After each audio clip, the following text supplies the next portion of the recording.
perguntou sobre a questão do lugar de fala, eu vou falar sobre esse meu lugar de fala a partir da minha pesquisa. Porque foi através da minha pesquisa que eu percebi muitas coisas que eu já fazia e que acontecia que eu não tinha noção, não tinha essa consciência. Eu sou oriunda de Cidade de Deus, e de pai branco e mãe negra, e com 3 irmãs brancas, que supostamente brancas, e que quando a gente brigava, elas me deixavam assim numa condição de não ser. E o jeito que eu tinha de contra isso era xingando. Então, moradora de Cidade de Deus, eu sabia toda a sorte de palavrão que eu pudesse imaginar, e aí era isso que eu fazia. Comecei a estudar e canalizei essa minha agressividade para os grupos de base. Fui militante do PT por muitos anos, trabalhei nos grupos de base e canalizei isso para a educação. Então, assim, sempre tive uma fala muito diferente dessa minha família, que me deixava, mesmo na brincadeira, me deixava transparecer de que eu era uma pessoa diferente daquele grupo. E eu tinha uma fala diferente do meu grupo mesmo, mas eu não me reconhecia naquele enquanto uma mulher diferente, uma mulher negra. E aí fui dar aula de alfabetização popular, fiz uma série de cursos, caí no mestrado. Quando eu caio no mestrado, eu começo a escrever sobre a minha história para justificar a minha pesquisa. E a partir dessa história que eu começo a escrever, eu começo a me dar conta de que, caramba, eu tenho uma história e que eu reconheço essa história a partir desse meu lugar. Eu estou escrevendo sobre as meninas negras na literatura infantil, e aí eu conto um pouco sobre essa minha trajetória, sobre a questão da minha mãe, que também é empregada doméstica, e começou a estudar, foi minha aluna nesses espaços de Cidade de Deus, aprendeu a ler e foi militar na Pastoral das Domésticas em função disso. E aí eu começo a perceber que elo que tem com todos esses lugares de fala por qual eu passei e que hoje eu estou aqui. E que eu me reconstruí mesmo podendo ter uma relação com essa fala das minhas irmãs de que eu era um não ser. Porque a gente, enquanto criança, a gente destrói o outro, né, com essas falas. Então, assim, escrevendo sobre essa questão da literatura infantil, eu busquei alguns ganchos com a minha vida e faço uma costura com a minha vida em relação à minha pesquisa, e que eu, como produto dessa minha pesquisa, escrevo um livro infantil contando a história de Conceição Evaristo e Carolina Maria de Jesus, com minha mãe contando essa história, porque elas também tiveram uma infância enquanto faveladas, enquanto pobres, e se reconstruíram, e hoje são escritoras. Então eu quero falar para essas meninas o quanto é importante a gente acreditar nos nossos sonhos e a gente lutar com essas histórias que nos fazem acreditar que nós não somos pessoas. Um pouco isso eu acho que consegui te responder, né?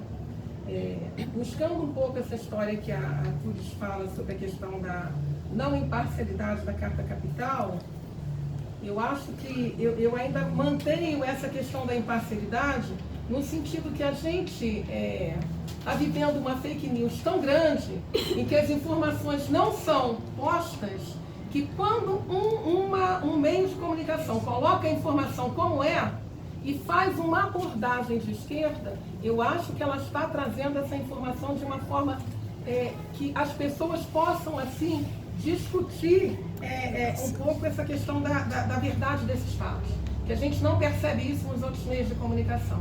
Então, assim, é uma imparcialidade no sentido de mostrar que o fato aconteceu, porque isso não acontece nos outros lugares.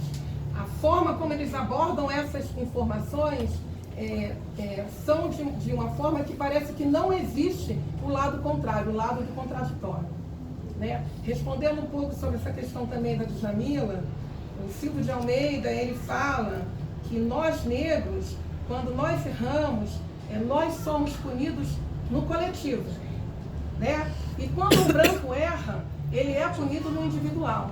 Então, assim, quando a Djamila deu essa escorregada, ela deu uma escorregada, é fato, Mas assim, ela é humana, né? E ela tem o direito, sim, de optar por estar fazendo comentários numa rede social.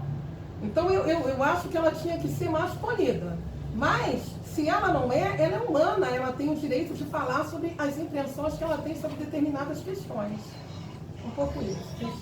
Em relação a Djamila, assim, pegando assim só que é a brecha da Ana, que eu tenho o mesmo pensamento, eu acredito que assim, a gente já sabe que a gente vive numa sociedade racista, machista, e aí talvez, assim, tem uma preocupação, eu acho que vale sim a reflexão em relação essa questão aí que aconteceu, mas assim, eu tenho uma preocupação que a gente acabe por colaborar para que essa produção dela seja deturpada, seja, como eu posso dizer, desqualificada, exatamente. Então, assim, isso me preocupa muito. Eu acho que vale a reflexão, mas eu acho que a gente tem que ter todo um jeito de estar conversando a respeito para que a gente também não desqualifique uma produção, porque assim, o trabalho dela, a gente percebe que é um trabalho que é muito interessante. A gente sabe que também já está aí, a Ana falou, no chavão popular, mas assim, a gente pensar, essa questão de a gente pensar que a gente é um, mas a gente é um enquanto ser, mas assim, a gente é um também de acordo com as nossas construções, com outros. Então, assim, essa questão do lugar de fala, voltando para Neuza também, tentando brincar um pouco, acredito eu, acredito eu que essa questão, desculpa gente, é porque quando tem alguma coisa assim eu desconcentro, agora eu perdi o que eu ia falar. Eu estava querendo voltar para a questão do lugar de fala, que a Neuza pergunta a respeito das nossas subjetividades, Neuza? Não vou voltar aqui para falar um pouco da minha história, mas assim, eu, na minha adolescência, por exemplo, eu falava de um lugar de fala que era de uma criança, de uma adolescente, até aí a adolescência, que era uma criança e adolescente que era marcada por algumas questões na escola, na própria família, em relação a cabelo, em relação à beleza. Hoje eu falo de um outro lugar. Então eu acho que o tempo todo a gente está construindo, construindo novas formas de saber, novas formas de pensar, E hoje eu posso dizer que eu sou uma pessoa que estou aqui no GVMC, que está me ajudando muito. Peço desculpa pelo nervosismo, que eu acho que eu falei até rápido ali na apresentação por conta disso, do nervosismo mesmo. Então, eu penso que isso é muito ruim também a gente bater um martelo e dizer assim, aquela pessoa ali, ela deu uma mancada e aí eu acho que a gente não vai mais usar. Eu acho que a gente pode fazer essa reflexão. Acho que nem foi nesse sentido que você quis dizer, mas eu estou falando de um coletivo maior, fora a GVMC. Eu acho que isso pode fazer com que a gente desqualifique um pouco o trabalho dela. E só vocês duas que